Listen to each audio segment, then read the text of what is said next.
Hi everyone, welcome back to the channel and back to another Urban Calisthenics workout. In today's session, I'm excited to bring back to you the ultimate ring workout, for which you'll be doing 5 exercises, all on the rings, for 30 seconds of work, with 15 seconds of rest for a total of 5 rounds.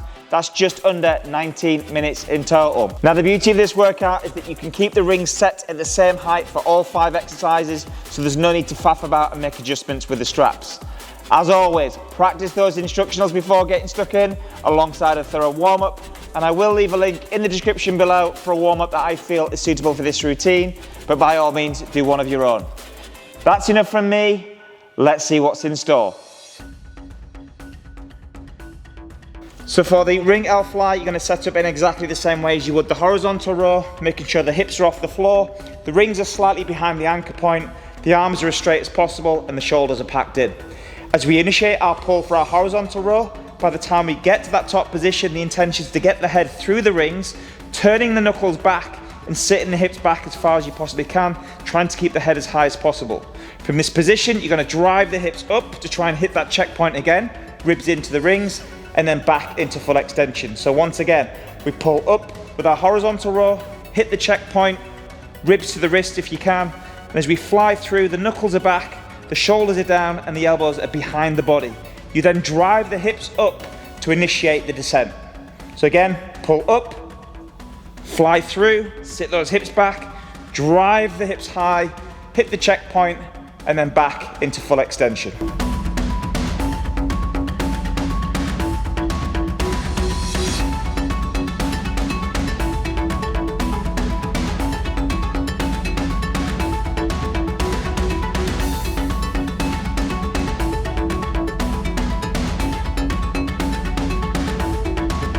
So for the ring horizontal row, you're going to start by taking hold of the rings and then making your way down into a straight position.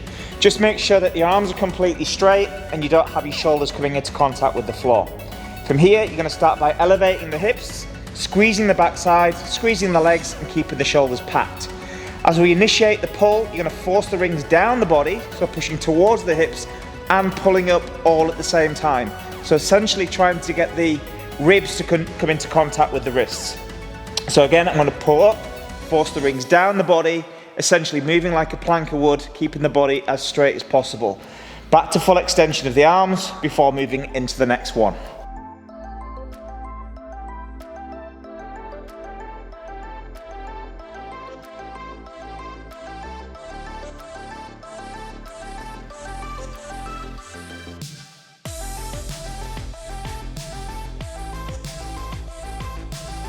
So if this is too challenging, what we can do is take this into a diagonal row, and this will take some of the effort away from the back.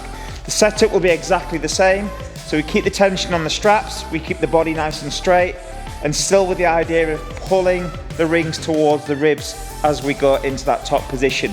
So keep the back engaged at all times, especially on that negative, but forcing the rings down the body as you make your way up to that top position.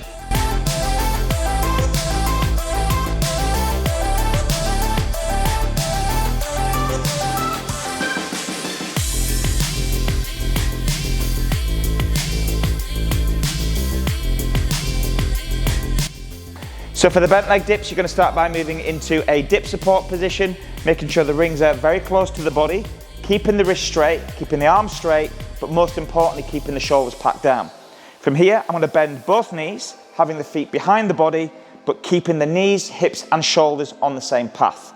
As we initiate the dip, you're going to start by taking the head forwards, bending the arms, keeping the spine flexed, and keeping the shoulders separated. Once we reach the end position, we're going to push out strong, driving the hips through so that the hips essentially meet the rings. So we go again, head forwards, abs pulled in, keeping as little weight through the feet as we possibly can. Reach that end point, push out strong, drive the hips through so the hips meet the rings in that top position.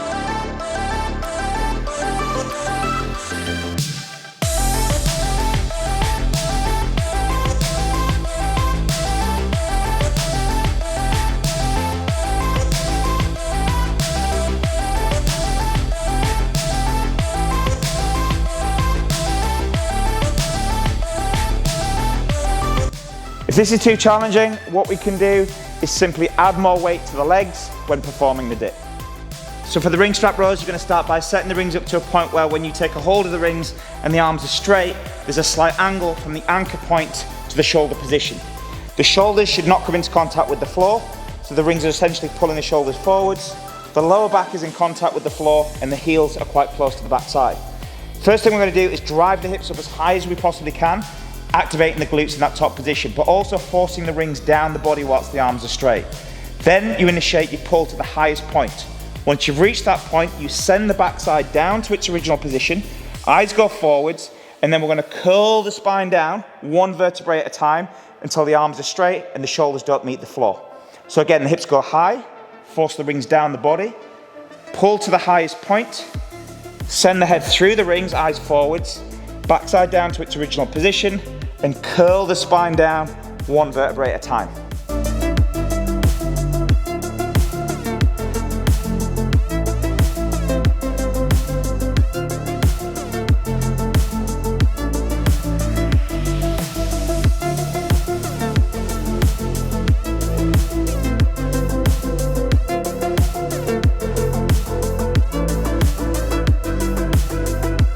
So for our tuck to L's in dip support position, you're going to start by bringing the rings very close to the body, keeping the wrists as straight as possible, keeping the arms locked at all times, and most importantly, keeping the shoulders packed down.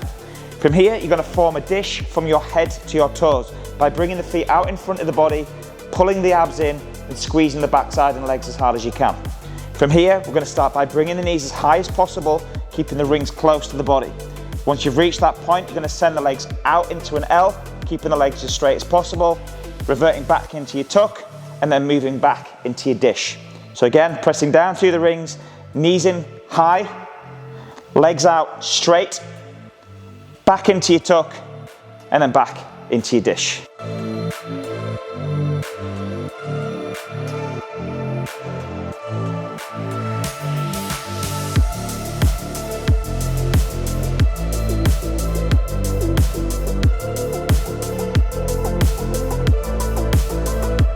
So if the L's are too challenging, you can simply take them out and then just work into your tuck.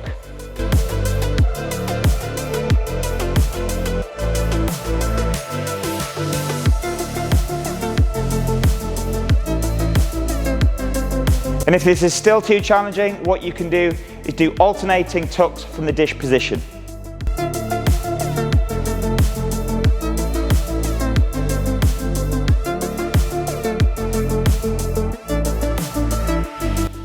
So for the ring rollout from standing, you're going to start by setting your rings up to around about waist level.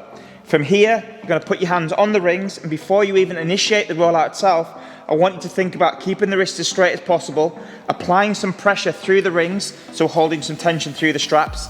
You're going to engage your shoulders, pull the abs in, and pull the pelvis under ever so slightly. From this position, whilst we're holding that tension, you're going to take the rings away from the body and rock your body forwards whilst holding your dish shape. You're going to take it as far as you can without losing shape, and then we're going to use that compression strength to bring yourself back into that upright position. So as we make our way into the rollout, you're going to make sure the shoulders don't move at all. So you're compressing down through the rings as hard as you can, holding that dish shape by the time you reach the end position, and not allowing your hips to collapse.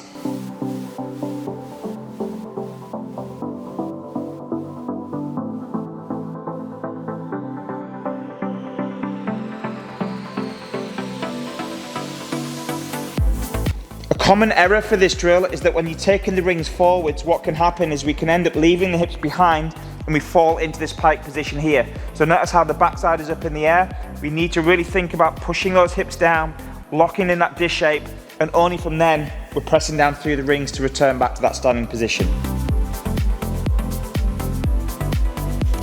Now, just before we kick things off with the workout, I just want to let you know that if you want to gain access to the full Urban Calisthenics library, then head over to urbancalisthenics.com, where you can access over 100 calisthenics workouts with a new workout added every single week for just $4.99 a month. You can also take advantage of a 7-day free trial with no commitments and no payments up front.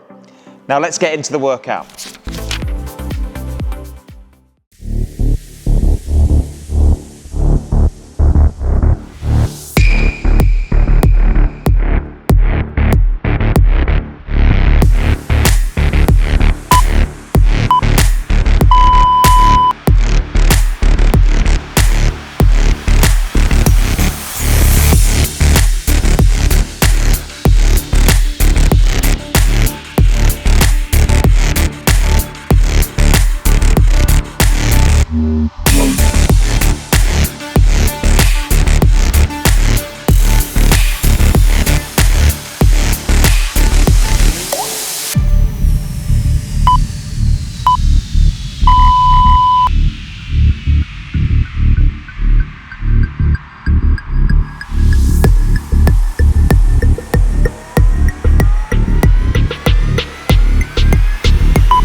Thanks so much for taking part in this Urban Calisthenics workout. I hope you had a great time challenging yourself and breaking a sweat.